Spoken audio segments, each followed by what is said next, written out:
Hello, good morning. So I am obviously working from home today as I attempt to be super mom and the doer of all things that need to be done.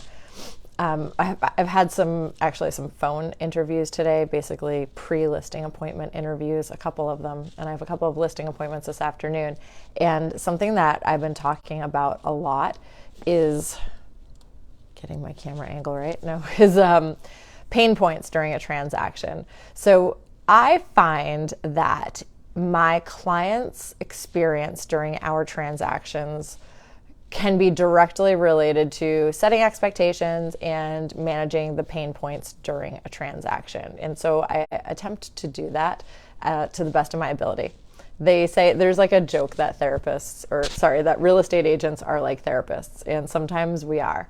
And so one thing that I like to do is get ahead of the pain points during a transaction. And so I'm just going to roll through some of them. And this is from a listing standpoint. A buyer standpoint is a little bit different, and we could talk about that on another video, but I just want to keep this under, 6 minutes.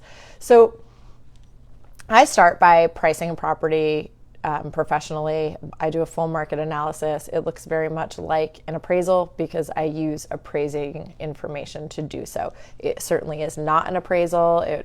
I don't have the education that an appraiser has, but I've got a lot of experience and I know how to adjust properties. So by pricing properly, or at least having a great market analysis, we can eliminate the pain point of 2 weeks before closing, waiting with bated breath to see what the property appraises at.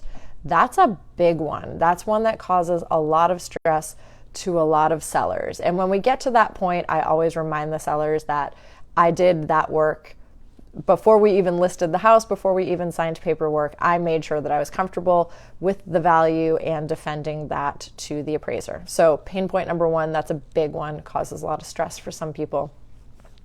Pain point number two is home inspection.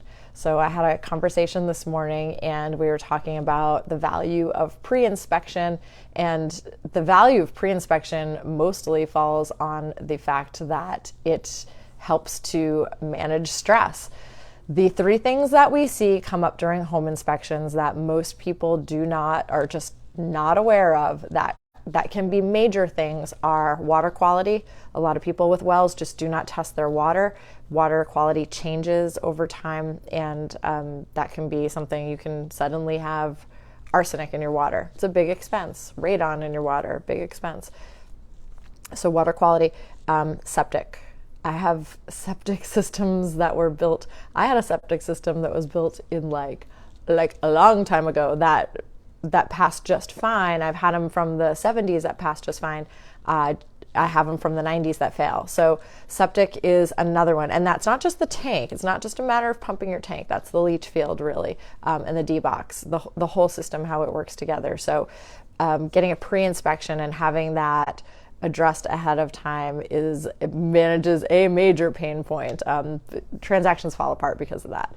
And then the other thing that a pre-inspection can help with is looking in the attic. A lot of people do not look in their attics. A lot of people, I know I don't. I had a lot of professional work done to it. They buttoned it up. I've never opened it up, and I know better.